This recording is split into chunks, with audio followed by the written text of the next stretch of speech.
29 প্রশ্নটা বলেছে পরীক্ষায় 5 নম্বর 36%, এক ছাত্র 190 নম্বর পেয়ে 35 নম্বরের জন্য ফেল করলো, পরীক্ষায় মোট নম্বর কত?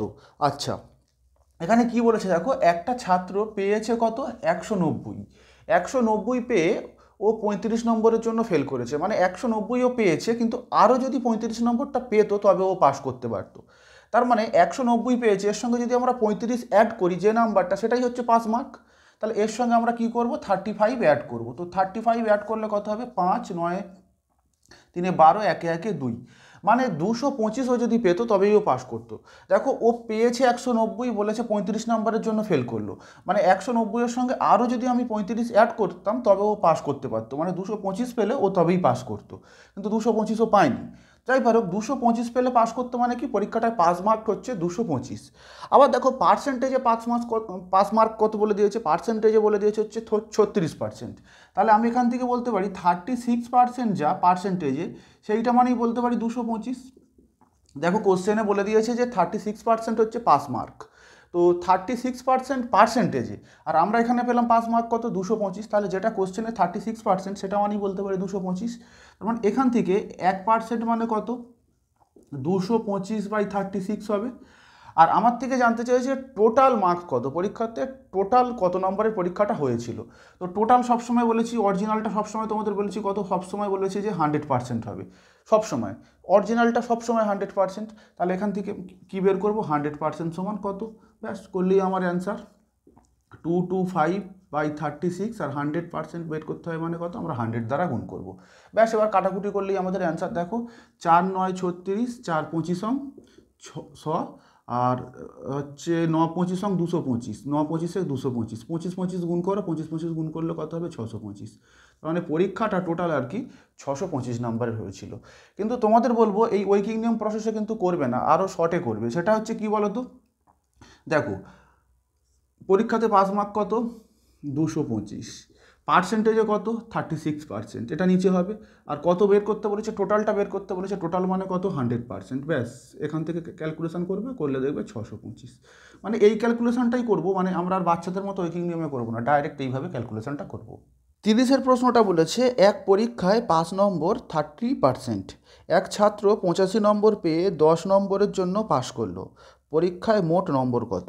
দেখো একই কোশ্চেন, এখানে কি বলেছে, ছাত্রটা 85 নম্বর পেয়েছে, পেয়ে 10 নম্বরের জন্য পাস করেছে, মানে কি যে পাস করতে যা নাম্বার লাগে তার থেকেও 10 নাম্বার এক্সট্রা পেয়েছে। তো এখান থেকে আমি যদি 10 নাম্বারটা বিয়োগ করে দিই, বিয়োগ করে দিলে কত, 75 নম্বর, মানে 75 নম্বর পেলে হচ্ছে পাস, মানে পাস মার্কটা হচ্ছে 75।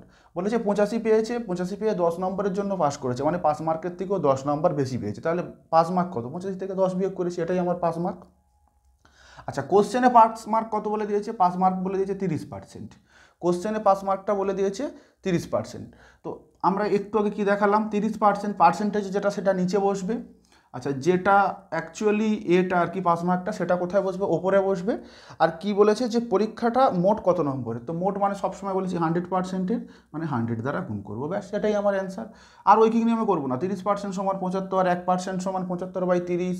আর অরিজিনাল টোটাল নাম্বারটা বলেছিলাম, অরিজিনালটা সবসময় 100% ধরবে, 100% মানে অত একেবারে করে দেবে, ওইরকমভাবে ওইকিং নিয়মে আর করবে না। দেখো কাটাকুটি করো। আচ্ছা এখানে দেখো 3 25 75 গুণ করে দাও, 250, মানে পরীক্ষাটা অ্যাকচুয়ালি হচ্ছে 250 নম্বরের ছিল। 31 প্রশ্নটা বলেছে কোনো পরীক্ষায় রাম 30% নাম্বার পেয়ে 15 নম্বরের জন্য ফেল করলো, এবং মোহন 40% নাম্বার পেয়ে 5 নম্বরের থেকে 35 নম্বর বেশি পেল, পরীক্ষায় 5 নম্বর শতকরা কত? আচ্ছা এখানে দেখো প্রথমবারে রাম আছে, রাম পরীক্ষায় কি বলেছে, 30% নাম্বার পেয়েছে, 30% নাম্বার পেয়েছে, পেয়ে 5 নম্বরের থেকে 15 নম্বর কম পেয়েছে। দেখো 15 নম্বরের জন্য ফেল করেছে, মানে যেটা পাস মার্ক তার থেকে ও কী করেছে, 15 নম্বর কম পেয়েছে, যেহেতু কম পেয়েছে আমি এটা মাইনাস দ্বারা লিখছি। আবার দেখো আরেকজন কে বলেছে, মোহন, মোহন বলেছে 40% নাম্বার পেয়েছে, ও বলেছে পাস মার্কের থেকে, দেখো বলেছে 35 নম্বর বেশি পেলো, পাস মার্কের থেকে 35 নম্বর বেশি পেয়েছে, মানে কত, 35 নম্বরও এক্সট্রা পেয়েছে, তাই তো? না আমি এক্স ধরে বা কিছুভাবে করবো না, জাস্ট একটা ট্রিক্স অ্যাপ্লাই করবো, জাস্ট লজিকটা তোমরা অ্যাপ্লাই করো। দেখো রাম পেয়েছে 30%, মোহন পেয়েছে 40%, তাহলে এদের মধ্যে ডিফারেন্সটা কত বলো তো, 30% আর 40%-এর মধ্যে ডিফারেন্স কত, 10%-এর ডিফারেন্স তো। 30% আর 40%-এর মধ্যে ডিফারেন্স কত? 10%-এর তো। আচ্ছা 15 নাম্বার -15 আর +35 এই দুটোর মধ্যে ডিফারেন্স কত বলো তো? এই দুটোর মধ্যে ডিফারেন্স কত? এই দুটোর মধ্যে ডিফারেন্স তো 50-এর ডিফারেন্স। হ্যাঁ -15 +35 এদের মধ্যে ডিফারেন্সটা 50-এর না? আচ্ছা বুঝতে পারছো না? আচ্ছা দেখো একটু সংখ্যা রেখার সাহায্যে বোঝাই। মনে করো এটা একটা সংখ্যা রেখা, এই মাঝখানে এইটা আছে হচ্ছে পাস মার্ক, এই জায়গাটা আছে হচ্ছে পাস মার্ক, ঠিক আছে? এখানটা এলে আমি পাস মার্ক পাবো। তো রাম বলেছে, এবার এই সংখ্যা রেখার বাঁ দিকে গেলে মাইনাস হয়, ডান দিকে গেলে প্লাস হয়। এবার রাম বলেছে দেখো তোমার হচ্ছে 15 নম্বর কম পেয়েছে, এই পাস মার্ক থেকে মনে করো এখানে 15 নম্বর কম পেয়েছে, এই 15 নম্বর মানে রামের নাম্বারটা হচ্ছে এখানটায় আছে 15 নম্বরে, এটা রাম। আবার মোহন বলেছে দেখো, মোহন বলেছে 35 নাম্বার বেশি পেয়েছে, 35 নাম্বার বেশি পেয়েছে। হ্যাঁ এই দিকটা আমি মাইনাস দ্বারা লিখছি, এই দিকটা আমরা প্লাস দ্বারা লিখবো। তাহলে রামের নাম্বার আর মোহনের নাম্বারের মধ্যে ডিফারেন্স কত? দেখো এই -15 থেকে 1 2 3 4 করে করে এখানে জিরোতে আসবো, আবার এখান থেকে এতখানি আসবো, এখান থেকে এটা তো জিরো, পাস মার্ক মানে হ্যাঁ অরিজিনাল জায়গাটা। তো তাহলে এখান থেকে এই পর্যন্ত মানে কত? 15, আবার এখান থেকে এই পর্যন্ত মানে কত? 35। তার মানে টোটাল এইখান থেকে এই পর্যন্ত রাম থেকে মোহনের মধ্যে ডিস্টেন্স কত? এই দুটো তাহলে যোগ করবো না, এখান থেকে এই পর্যন্ত প্লাস এখান থেকে এই পর্যন্ত, সেটাই করেছি দেখো, যোগ করেছি।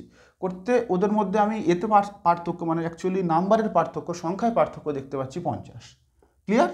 আর পার্সেন্টেজ দেখো রাম পেয়েছে 30%, মোহন পেয়েছে 40%, পার্সেন্টেজে ডিফারেন্স কত? 10%। তাহলে দেখো পার্সেন্টেজে ডিফারেন্স পাচ্ছে 10%, আর এটাই বলেছে নাম্বারে ডিফারেন্স কত? নাম্বারে ডিফারেন্স দেখো 50 নাম্বার, এই যে হ্যাঁ -15 +35 ডিফারেন্স, মানে দুটো আলাদা রকম চিহ্ন আছে, এখানে ডিফারেন্স করতে হয় মানে কি যোগ করতে হবে, বা সংখ্যা রেখার কনসেপ্ট দিয়েই তোমাদের বোঝালাম। যেটা পার্সেন্টেজে 10% সেটা সংখ্যায় পেয়েছি কত? 50।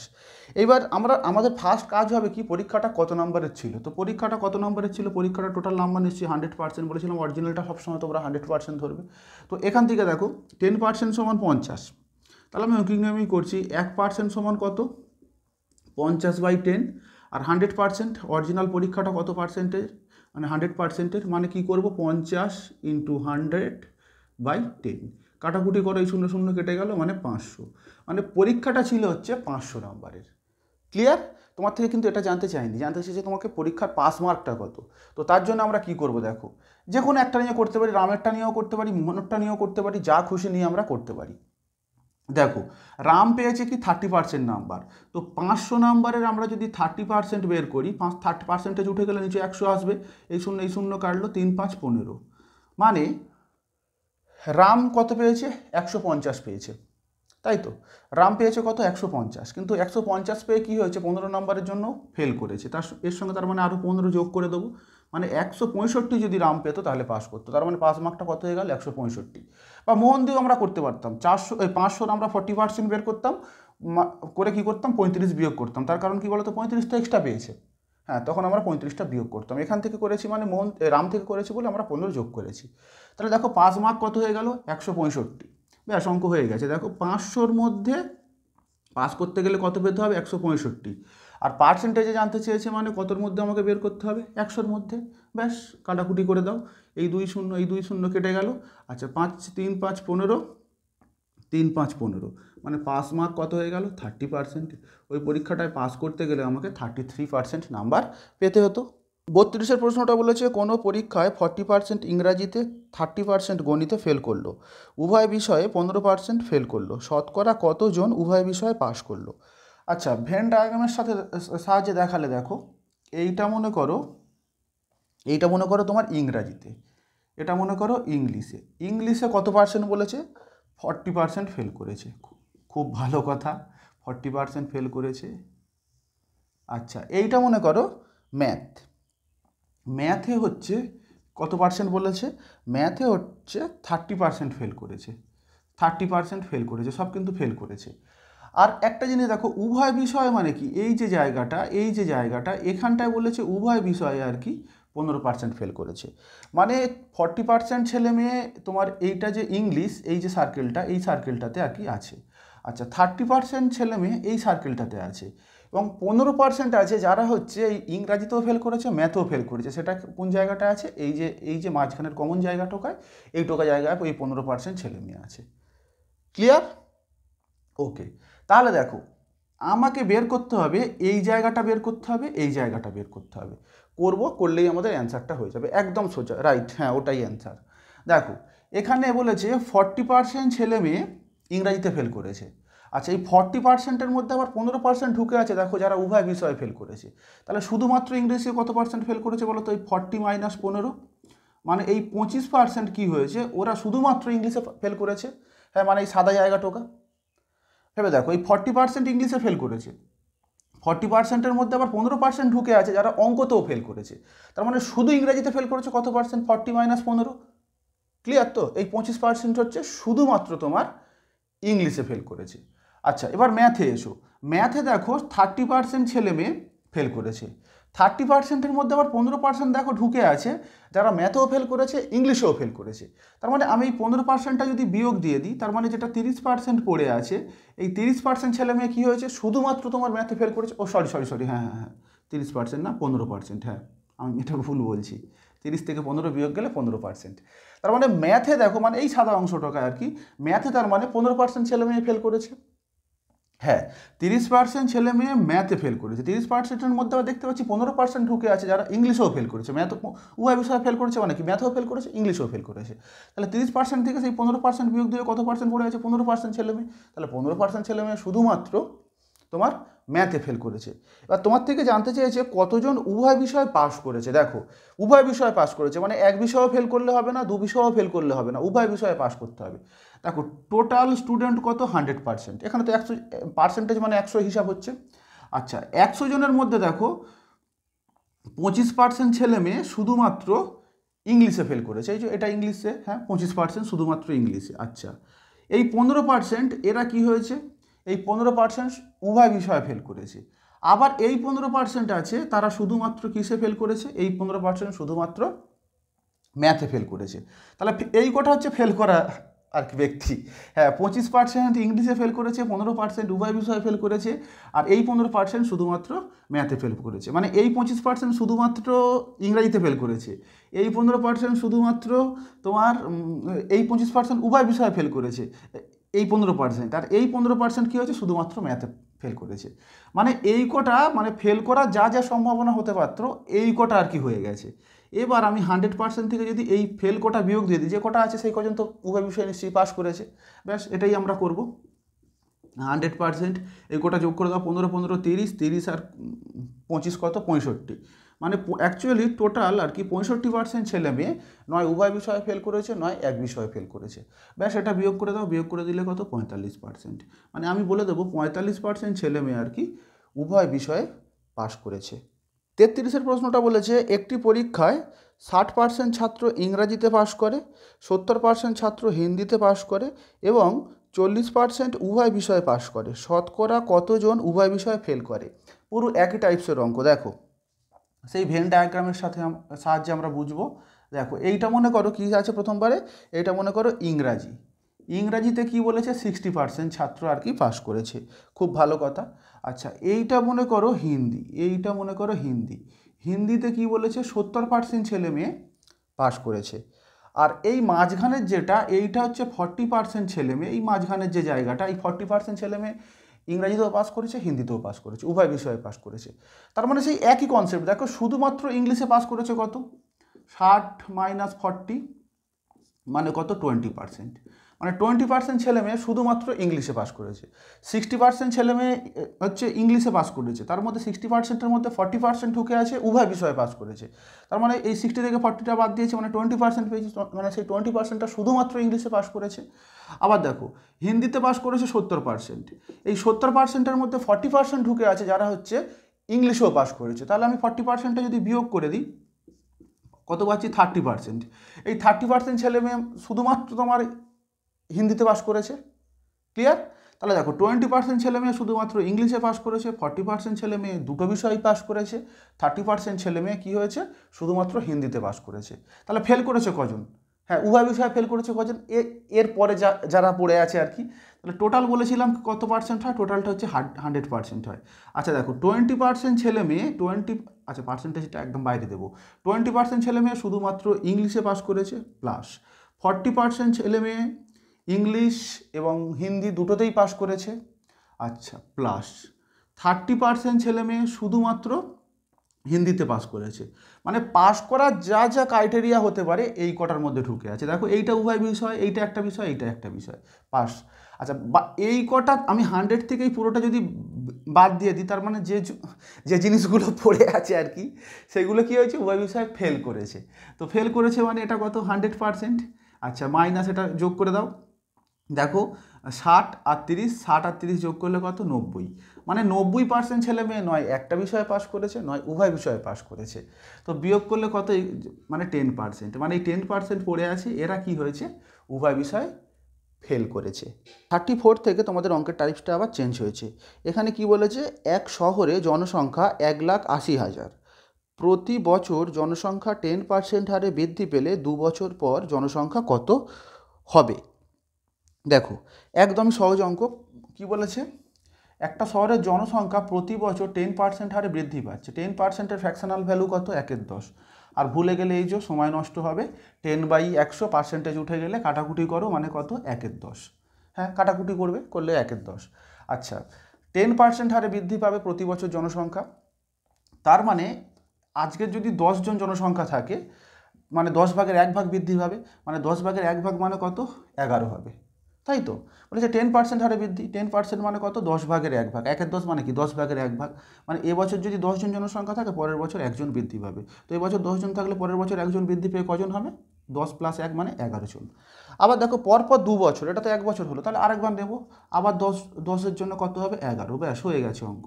এ দুটোকে গুণ করে দাও, 10-10 গুণ করলে কত, 100, আর 11-11 গুণ করলে কত, 121। মানে আজকের যদি জনসংখ্যা 100 হয়, 2 বছর পরে জনসংখ্যা কত হবে, 121 হবে। এবার দেখো এক শহরের জনসংখ্যা এত, মানে আজকের জনসংখ্যা এইটা বলেছে, আর আজকের জনসংখ্যা আমরা কত পেয়েছি, 100। মানে আমরা যেটা 100 পেয়েছি, সেই 100 সমান সমান 1,80,000। আর তোমাকে বের করতে বলেছে 121 সমান সমান কত। দেখো আর বাচ্চাদের মতো করছি না কিন্তু, 100 সমান সমান 1,80,000, 1 সমান সমান 1,80/100, আর 121 ওর সঙ্গে মানে গুণ হবে, আমি কিন্তু ওরকমভাবে করছি না, একেবারে কোশ্চেনে বলে দিয়েছে জনসংখ্যা কত, 1,80,000। এইটা বলেছে, 4টে শূন্য হবে, 80,000। আচ্ছা, আমরা পেয়েছি কত, আমরা পেয়েছি 100। আমরা যেটা পাই সেটা নিচে বসবে। আর কোনটা বের করতে বলেছে, এইটা 121 সমান কত বের করতে বলেছে, 121 দ্বারা আমরা গুণ করবো। ওই কিংডমে কিন্তু আর করছে না, 100 সমান সমান 1,80,000, 1 সমান সমান 1,80/100, আর 121 সমান 121 দ্বারা গুণ করবো, কিন্তু ওভাবে করছি না আমরা। তো দেখো এইটা 0 0 কেটে গেল। আচ্ছা, এইটা গুণ করলে দেখো 8 × 8, লাস্ট ডিজিট দেখো 8 হবে। আচ্ছা, অপশান এ বি দুটোরই দেখো লাস্ট ডিজিট হচ্ছে 8 আছে। তো ইউনিট ডিজিট দিয়ে করা যাবে না, কিছু করার নেই, আমাকে গুণ করতে হবে। দেখো 18 × 1 = 18, 18 × 2 = 36, আর 1 × 37। দেখো 7 8 লাস্টের কোনটার আছে, ও দুটোরই 7 8 আছে। আচ্ছা, কিচ্ছু করার নেই। 18 × 1 = 18, আর 18 আর হাতে 3 ছিল, 18 × 3 = কত, 21। আর হাতে কটা, এই যে এখানে দুটো শূন্য, এইটা মানে 2 বছর পরে ওই শহরের জনসংখ্যা হবে আর কি এইটা, মানে 2,17,800। 2,17,800 কোন অপশানে আছে, অপশান এতে আছে, এ হচ্ছে কারেক্ট। এই অঙ্কটা ও যে প্রসেসে করেছে সেই প্রসেসেও করা যায়। হ্যাঁ, বিপ্লব যে প্রসেসটার কথা বলছে ওই প্রসেসেও করা যায়, মানে কিন্তু আমি বলবো করো না, এই প্রসেসটায় করলে না সমস্ত অঙ্ক করা যায়। ও যেটা করেছে, বর্তমান জনসংখ্যা কত, 1,80,000, এইটা। আচ্ছা, প্রতি বছর 10% হারে বৃদ্ধি পাচ্ছে, মানে এইটা, মানে প্রথম বছর কি হবে, প্রথম বছর হবে 110% বৃদ্ধি পাবে, মানে 110%। আচ্ছা, দ্বিতীয় বছর আবার 10% বৃদ্ধি পাবে, আবার এর আবার 10%, মানে 100, এইটা। এবার ও ক্যালকুলেশন করেছে, এখানে কি করেছে, নিচে একটা 100 এনেছে। আচ্ছা, এখানে ক্যালকুলেশন, এই পার্সেন্টেজ তুলে দিয়েছে, দিয়ে এখানে একটা 100 এনেছে, এই শূন্য এই শূন্য, এই শূন্য এই শূন্য কেটেছে, এই শূন্য এই শূন্য কেটেছে, মানে সেই একই অ্যান্সার আসবে। কিন্তু আমি বলবো তোমাকে এই প্রসেসটা করো না, যখন ফ্র্যাকশনাল দিয়ে দেবে এই পার্সেন্টেজগুলো, তখন তুমি এই প্রসেসে যেতে পারবে না, ক্যালকুলেশন অনেক জটিল হবে। সুতরাং তোমাদের বলবো তোমরা এই প্রসেসটা ফলো করো। যে টাইপসের অঙ্ক দিক না কেন, এই পার্সেন্টেজগুলো যেভাবেই দিক না কেন তোমরা করতে পারবে, কিন্তু এখানে পার্সেন্টেজগুলো ফ্র্যাকশানে দিলে তোমার কিন্তু করতে প্রবলেম হয়ে যাবে।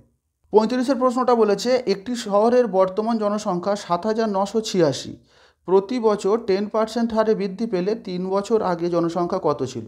আমরা একইভাবে করব। দেখো প্রতি বছর 10% হারে বৃদ্ধি পাচ্ছে 10%-এর ফ্র্যাকশনাল ভ্যালু সবাই জানো, 1/10, সবেমাত্র করে দেখালাম। মানে কি হচ্ছে, 10% হারে বৃদ্ধি মানে কি, 1/10 অংশ বৃদ্ধি, মানে 1/10 অংশ কথাটার মানে কি, 10 ভাগের 1 ভাগ বৃদ্ধি। মানে এই বছর যদি জনসংখ্যা 10 থাকে, পরের বছর কি হবে, 10 থেকে 10 ভাগের 1 ভাগ বাড়বে, মানে 10 থাকলে 1 বেড়ে কত হয়ে যাবে, 11। যেহেতু 3 বছরের কথা বলেছে, আমি কি করব, আবার 10 থাকলে 11 দেবো, আবার একবার 10 থাকলে 11 দেবো, মানে 3 বছর। হ্যাঁ, আমরা 3 বছর নেব, মানে 3 বার বলেছে, 3 বছর বলেছে, মানে তাই আমরা 3 বার নিয়েছি। ব্যাস, গুণ করে দাও। এইটা গুণ করলে কত হবে? 1000 হবে। আর 121, 121-এর সঙ্গে তুমি যদি 11 গুণ করো 1331 হবে। 11-র কিউ মানে 1331, করে দেখবে। হ্যাঁ, তোমাদের বলেছিলাম 15 পর্যন্ত কিউ মনে রাখতে, তো 15 কেন, 20 পর্যন্ত কিউ মনে রাখবে। হ্যাঁ, 25 পর্যন্ত স্কোয়ার মনে রাখতে বলেছিলাম, আর 20 পর্যন্ত কিউব মনে রাখতে বলেছিলাম। যাই হোক, 11-র কিউব মানে হচ্ছে 1331। দেখো, একটা জিনিস তোমাকে এখানে বলে দিয়েছে, বর্তমান জনসংখ্যা তোমার 7998। এই অঙ্কটা কিন্তু একটু ঘুরিয়ে করতে হবে। দেখো, তার মানে আগে জনসংখ্যাটা যদি 1000 হতো, তাহলে 3 বছর পরে জনসংখ্যাটা কত হবে? 1331। হ্যাঁ, 3 বছর, এখন মানে 3 বছর আগে জনসংখ্যাটা যদি 1000 হয়, তাহলে হ্যাঁ, এটা বৃদ্ধি হয়েছে, তো তাহলে আমি সেটাই করব। 3 বছর আগে জনসংখ্যা যদি এটা হয়, তাহলে বর্তমান জনসংখ্যা এইটা। হ্যাঁ, এটাই তো। 3 বছর আগে মনে করো জনসংখ্যা এটা ছিল, তাহলে বর্তমান জনসংখ্যার বৃদ্ধি পেয়ে এইটা হয়েছে। হ্যাঁ, যারা এটা দিয়ে করতে চেও না, তাহলে দেখো, আর কোশ্চেনে বর্তমান জনসংখ্যা কত বলেছে? 7986। কোশ্চেনে বলে দিয়েছে, আমরা পেয়েছি কত বর্তমান জনসংখ্যা? এইটা 1331, তাই তো। আর কোনটা বের করতে হবে? আমাকে এইটা বের করতে হবে, যেটা বের করতে হবে সেটা দ্বারা গুণ। ব্যাস, এইটা না, ওই কিনে আমি মোটেও করবো না। 1331 সমান সমান 7000, এইটা 1 সমান কত, মানে এইটা, আর ইন্টু 1000 মানে কত। ওটা বাচ্চাদের মতো সবসময় ভাবে করো না, একটু চেষ্টা করো এখন সহজভাবে করার। হ্যাঁ, এরমভাবে কাটাকুটি করে করার চেষ্টা করো, একেবারে করার। তো দেখো, এটা কাটাকুটি করো, এটা 6 দিয়ে যাবে। দেখো, 6 একে 6, 3 6 18, 3 6 18, একে 19, 6 একে মানে এইটা। মানে 3 বছর আগে জনসংখ্যা ছিল কত? 6000। এটাই অ্যান্সার। মানে ওই শহরটা 3 বছর আগে জনসংখ্যা কত ছিল? 6000। 36-এর প্রশ্নটা বলেছে, একটি শহরের লোক সংখ্যা পরপর 3 বছর যথাক্রমে 2%, 4% এবং 6% কমে গেল। প্রাথমিক লোক সংখ্যা 1,25,000 হলে 3 বছর পর লোক সংখ্যা কত হবে? আচ্ছা, আমরা একইভাবে করব। দেখো, প্রথম বছর 2% কমে গেছে, তো 2%-এর ফ্র্যাকশনাল ভ্যালু কত? দেখো, পার্সেন্টেজ তুলে দিলে কত হবে? 2/100, কাটাকুটি করো 1/50 হবে, তাই তো। আচ্ছা, এটা কিন্তু কমে গেছে। আচ্ছা, তার পরের বছর দেখো 4% কমে গেছে। 4%-এর ফ্র্যাকশনাল ভ্যালু কত হবে? দেখো, 4/100, পার্সেন্টেজ তুলে দিলে কাটাকুটি করলে 1/25 হবে। আচ্ছা, এটাও কমে গেছে। তারপর কি বলেছে? তৃতীয় বছর 6% কমে গেছে। 6%-এর ফ্র্যাকশনাল ভ্যালু কত? পার্সেন্টেজ তুলে দিলে 100 হবে। 3 দুগুণে 6, 3 50, 100, এই 2 50, 100, মানে 2 হবে, মানে 3/50। ব্যাস, হয়ে গেছে। এবার আমি অঙ্কটা সেই আগের মতো পুরো একই করব। দেখো, প্রথম বছর জনসংখ্যা যদি 50 হয়, পরের বছর 50 জনে, মানে 2% কমে গেছে, মানে কি 50 জনে একজন কমে যাবে, মানে কজন হয়ে যাবে? 49 হয়ে যাবে। আচ্ছা, দ্বিতীয় বছর 4% কমে গেছে, মানে কি 25 জনে একজন কমে যাবে, মানে 25 হলে কত হয়ে যাবে বলো তো? 25 হলে একজন কমে গেলে 24 হয়ে যাবে। আচ্ছা, তারপর দেখো, তৃতীয় বছর দেখো 6% কমে গেছে। 6% মানে কি 50 জনে 3 জন কমে গেছে, মানে 50 জন যদি হয়, এখানে 3 জন কমে গেছে, মানে কত? 47 জন হয়ে গেছে। মানে এই শহরের যদি এখন জনসংখ্যা যদি এইটা হয়, মানে এই কটাকে গুণ করব, আর তাহলে 3 বছর পরে জনসংখ্যা এই সব কটাকে গুণ করলে যেটা হবে সেটা। ক্লিয়ার? আমি কিন্তু করবো না, গুণ করবো না, অ্যাকচুয়ালি এটা রেখে দিই, বুঝলে কেন বলো তো? কাটাকুটি করতে হবে, এটা অনেক বড় গুণ তো। হ্যাঁ, রেখে দাও। আর এটা কি করব? এইরকম রেখে দিই, তাহলে আমার সুবিধা হবে, দেখবে, তাহলে আমার সুবিধা হবে। মানে কোনো শহরে এখন জনসংখ্যা যদি এটা হয়, 3 বছর পরে এইটা হবে। ক্লিয়ার? এবার দেখো, বলেছে প্রাথমিক লোক সংখ্যা 1,25,000, আর আমরা প্রাথমিক লোক সংখ্যা কত পেয়েছি, মানে যেটা এখন আর কি, সেটা এইটা। আর 3 বছর পরে এইটা, মানে আমরা কত পেয়েছি? আমরা পেয়েছি 50 × 25 × 50। হ্যাঁ, এর একটু ক্যালকুলেশনটা বড়। হ্যাঁ, তো এইটা। আর কোশ্চেনে বলে দিয়েছে কত? 1,25,000। কোশ্চেনে বলে দিয়েছে এইটা 1,25,000। আমাকে বের করতে হবে কত? 3 বছর পরে, মানে কোনটা? এইটা। হ্যাঁ, আমি গুণ করতে তো হবে। দেখো না, ইউনিট ডিজিটে না হলে আর কিচ্ছু করা যাবে না, কাটাকুটি তোমাকে করতেই হবে। ইউনিট ডিজিটে যদি হয়ে যায় তো ভালো। দেখো, এইটা, এই শূন্য দুটো শূন্য কাটলো, 25, 5 25 এইটা, 5 5 25, আর 25 দুগুণে 50, এইটা। ও বাবা, এটা তো গুণ করতে হবে। গুণ করলে দেখো, 4 7 28, 8 দুগুণে 16, 16, আর 6 9 54, লাস্টে 4 হবে। ও বাবা, 3টে অপশানেই লাস্টে 4 আছে। এই বলো, গুণ করতে কত হয়েছে? এই 3টে, আর তার সঙ্গে 2 গুণ করতে, কিচ্ছু করার নেই, গুণ করতে হবে। হ্যাঁ, বলো বলো বলো, তাড়াতাড়ি বলো, কত হয়েছে? 1,10,544। 1,10,544, মানে অপশান এ। আমি আর তাহলে করছি না, 1,10,544। 44 এইটা হয়েছে তো, তার মানে অপশান এ তো। আমি আর করছি না কিন্তু, হ্যাঁ এই কটাকে গুণ করে, এই 3টে গুণ তার সঙ্গে 2 গুণ করলে এইটা হবে বলছে ওরা। ঠিক আছে, তাহলে 3 বছর পর জনসংখ্যা কত হবে কমে কমে এইটা হবে 1,10,544 জন।